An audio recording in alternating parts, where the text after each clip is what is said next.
थोड़ा सा रोमांचक सवाल पूछना है। भारत या पाकिस्तान में से किसकी क्रिकेट टीम बेहतर है?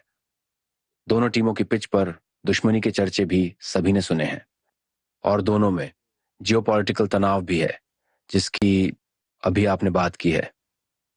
स्पोर्ट्स, खासकर क्रिकेट और फुटबॉल, देशों के बीच बेहतर संबंध बनाने और आपसी सहयोग बढ़ाने में कैसी भूमिका निभाते हैं? वैसे जो स्पोर्ट्स हैं वो पूरे दुनिया में ऊर्जा भरने का काम करते हैं। स्पोर्ट्समैन स्पिरिट दुनिया के अंदर जोड़ने का काम करते हैं। तो मैं स्पोर्ट्स को तो बदनाम होते देखना नहीं चाहूंगा। स्पोर्ट्स को मैं बहुत मानव की विकास यात्रा का अत्यंत महत्वपूर्ण और खेलदिल एक रूप में हमेशा समझता हूँ। दूसरा विषय है कि कौन अच्छा कौन बुरा, अगर खेल की टेक्निक के संबंध में कहे तो मैं इसका एक्सपर्ट नहीं हूं। तो टेक्निक जो लोग जानते होंगे वही बता सकते हैं कि किसका खेल अच्छा और कौन खिलाड़ी अच्छे।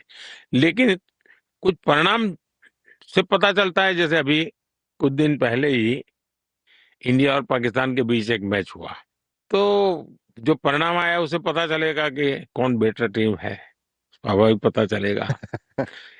हाँ, मैंने भी the greatest rivalry India versus Pakistan नाम की सीरीज देखी है, जिसमें कई बेहतरीन खिलाड़ियों और मैचों की बात हुई है। दोनों देशों की ऐसी टक्कर और मुकाबला देखकर अच्छा लगता है। आपने फुटबॉल के बारे में भी बात की है। भारत में फुटबॉल बहुत पॉपुलर है, तो एक और मुश्किल सवाल, आपका फुटबॉल का सबसे पसंदीदा खिलाड़ी कौन है? हमारे पास मेसी, पेले, मैराडोना, क्रिस्टियानो रोनाल्डो, जिदान जैसे नाम हैं। आपको आज तक का सबसे महान फुटबॉल खिलाड़ी कौन लगता है?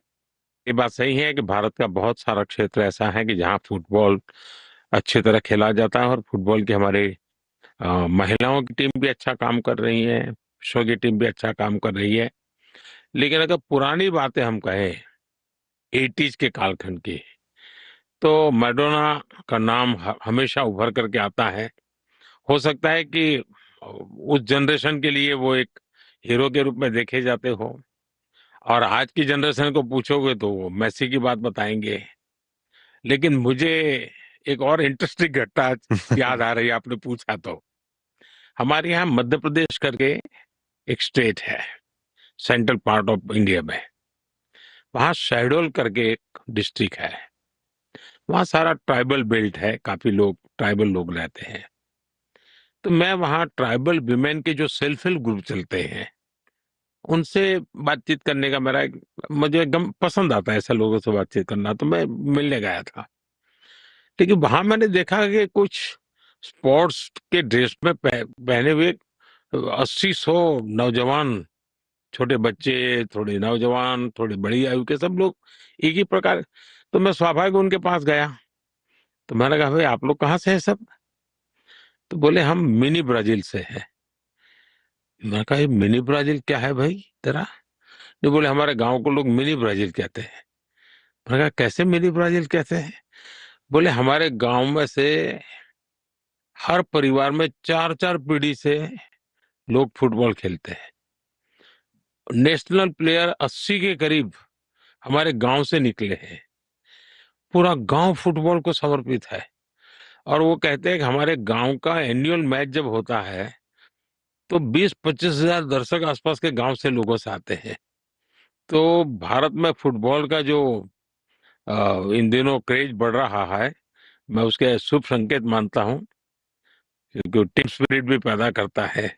आप और शी जिनपिंग एक दूसरे को दोस्त मानते हैं। हाल के तनावों को कम करने और चीन के साथ संवाद और सहयोग फिर से शुरू करने में मदद के लिए उस दोस्ती को कैसे फिर से मजबूत किया जा सकता है? देखिए, भारत और चीन का संबंध ये कोई आज का नहीं है। दोनों पुरातन संस्कृति है, पुरातन सिविलाइजेशन है, और मॉडर्न वर्ल्ड में भी अपनी उनकी भूमिका है। आप अगर पुराने रिकॉर्ड देखेंगे, सदियों तक चीन और भारत एक दूसरे से सीखते रहे हैं और दोनों मिलकर के दुनिया की भलाई के लिए कोई न कोई कंट्रीब्यूट करते रहे। ग्लोबल पुराने जो रिकॉर्ड्स है कहते हैं कि दुनिया का जो जीडीपी का था उसका 50% से ज्यादा अकेले भारत और चीन का हुआ करता था। इतना बड़ा कंट्रीब्यूशन भारत का रहा।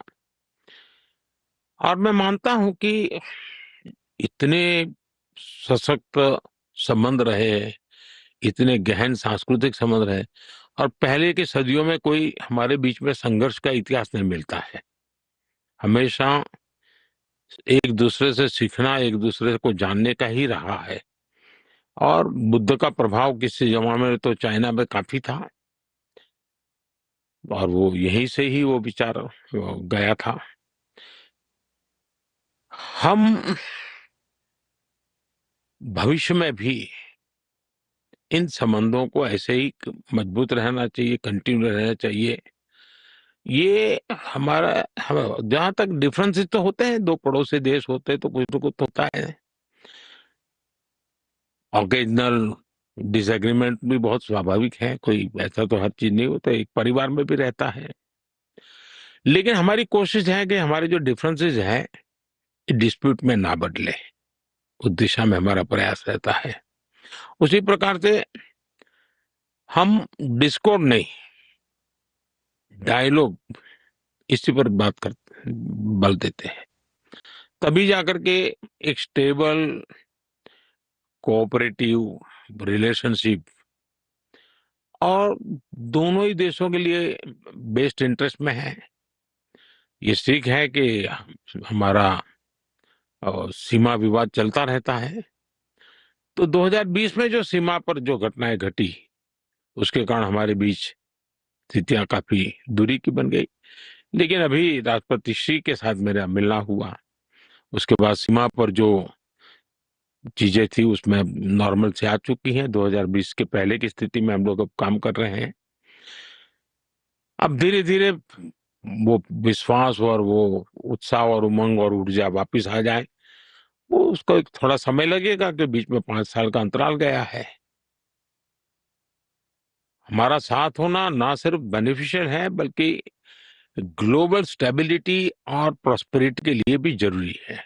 और जब 21वीं सदी एशिया की सदी है तो हम तो चाहेंगे कि भारत चीन के बीच में स्पर्धा सब स्वाभाविक है, स्पर्धा कोई गलत चीज नहीं है, ये संघर्ष नहीं होना चाहिए।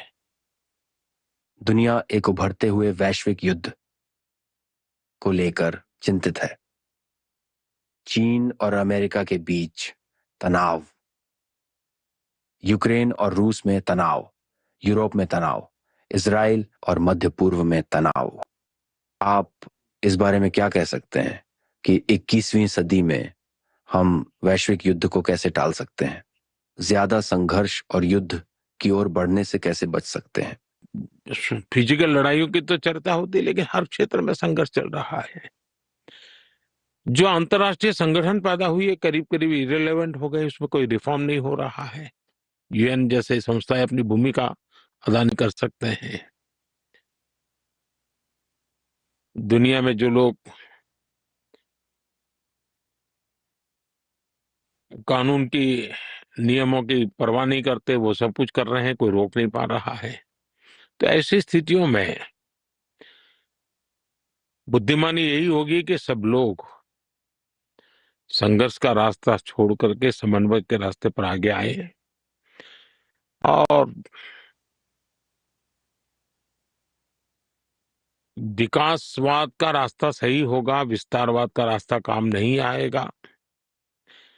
और जैसा मैंने पहले ही कहा, दुनिया इंटरडिपेंडेंट है, इंटरकनेक्टेड है, हर किसी को हर एक की जरूरत है, कोई अकेला कुछ नहीं कर सकता है।